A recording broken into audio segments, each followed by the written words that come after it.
नमस्कार, मैं सोनम सिंह आप सभी का आपके अपने इस यूट्यूब चैनल में स्वागत करती हूँ। अगर आप चैनल में नए हैं तो चैनल को लाइक, सब्सक्राइब और शेयर करना ना भूलें। हम सीटेट के इस भाषा संप्रेषण के 38 क्वेश्चन कर चुके हैं और उसके आगे आज हम देख लेते हैं 39 क्वेश्चन से स्टार्ट करते हैं। भाषा सिखाने का सही क्रम है तो बोलना, श्रवण करना, पढ़ना, लिखना।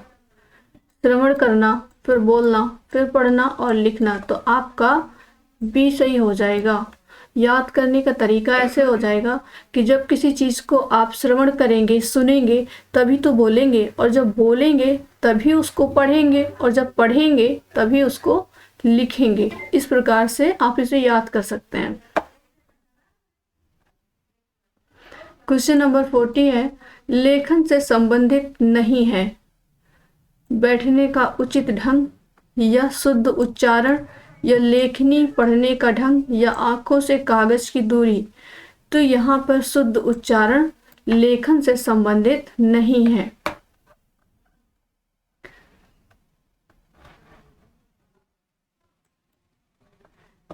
क्वेश्चन नंबर 41,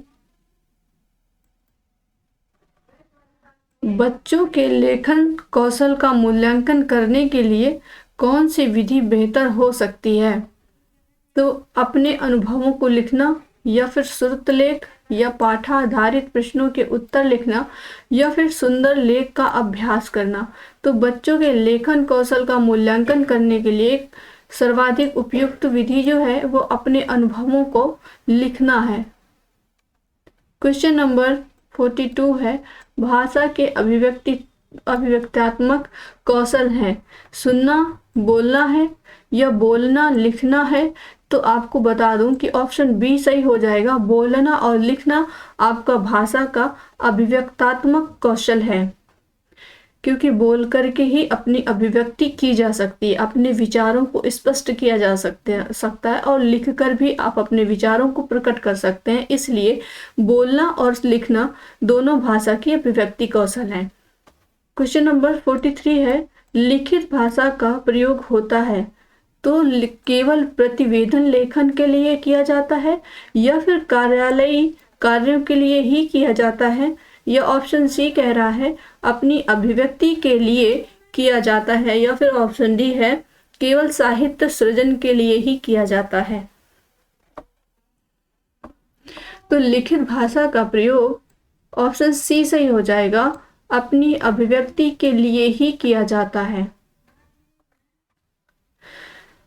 इसकी डिफिनेशन पढ़ लेते हैं। लिखित भाषा के प्रयोग व्यक्ति द्वारा अपनी अभिव्यक्ति के लिए किया जाता है। लिखित भाषा के प्रयोग द्वारा व्यक्ति अपने विचारों, भावों तथा अन्य समस्त प्रकार क्रियाकलाप को लिखित रूप में अभिव्यक्त कर सकता है। क्वेश्चन नंबर 44, रचना शिक्षण के मुख्य रूप होते हैं 5 होते हैं, या 3 होते हैं, या फिर 2 होते हैं? तो रचना शिक्षण के मुख्य रूप 2 होते हैं।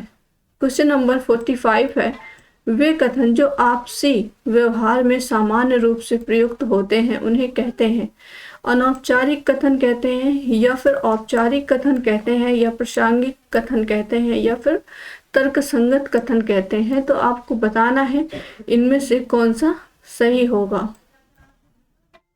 वे कथन जो आपसी व्यवहार में सामान्य रूप से प्रयुक्त होते हैं उन्हें क्या कहते हैं?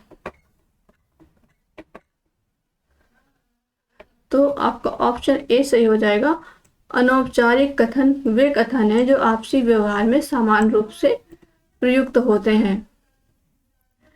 क्वेश्चन नंबर 46 है। क्वेश्चन नंबर 46 है, लिखित अभिव्यक्ति का साधन नहीं है पत्र लेखन, निबंध लेखन, या फिर वाद विवाद, या फिर नाटक? तो यहाँ पर आपका सी ऑप्शन सही हो जाएगा। वाद विवाद लिखित अभिव्यक्ति का साधन नहीं है।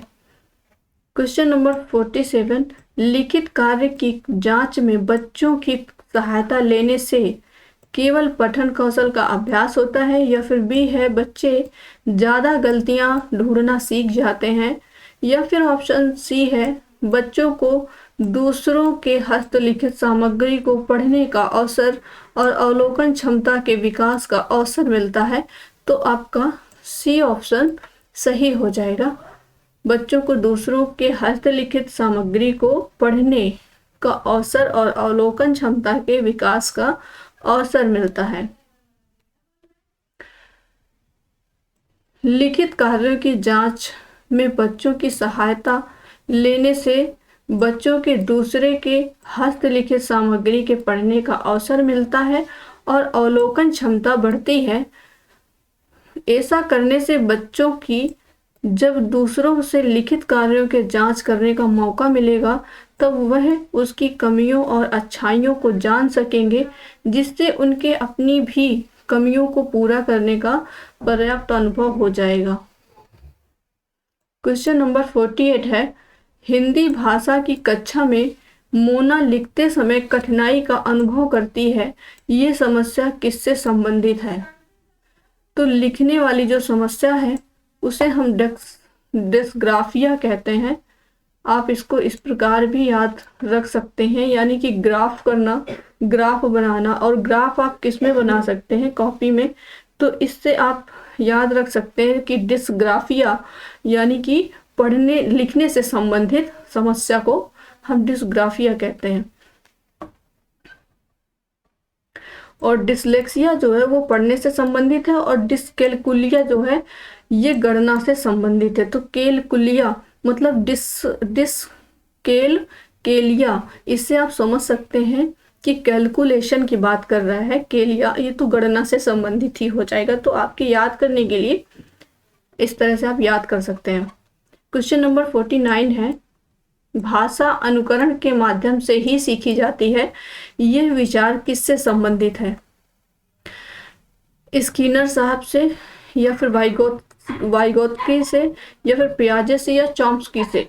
तो आप स्किनर साहब से संबंधित है कि भाषा अनुकरण के माध्यम से ही सीखी जाती है, यानी कि दूसरों को देख करके उसका अनुकरण हम जब करते हैं तभी भाषा को हम सीख सकते हैं। तो ये कौन कह रहे हैं? ये स्किनर महोदय कहते हैं। यहाँ पे वाइगोत्स्की महोदय जो कहते हैं भाषा से संबंधित, वो कहते हैं भाषा सामाजिक अंतःक्रिया द्वारा सीखी जाती है।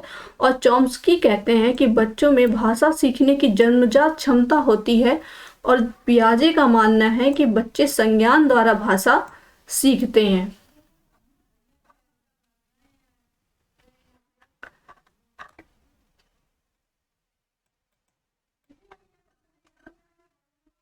यहाँ पे आपका ये अनौपचारिक कथन ए सही हो जाएगा। वे कथन जो आपसी व्यवहार में समान रूप से प्रयुक्त होते हैं, तो अनौपचारिक कथन। क्वेश्चन नंबर 15 है, लेखन कुशलता का विकास करने में सबसे कम महत्वपूर्ण है? तो प्रतिलिपि है, या अधूरी कहानी को पूरा करना, या कहानी, कविता आदि का सृजनात्मक लेखन, या फिर आंखों देखी घटना को लिखना? तो यहाँ पे लेखन कुशलता का विकास करने में सबसे कम महत्वपूर्ण पूछा है, तो प्रतिलिपि है जो सबसे कम महत्वपूर्ण है। बाकी तो ये तीनों महत्वपूर्ण है। तो आज के लिए इतना ही, इसके बाद हम कल करेंगे बाकी क्वेश्चन। धन्यवाद।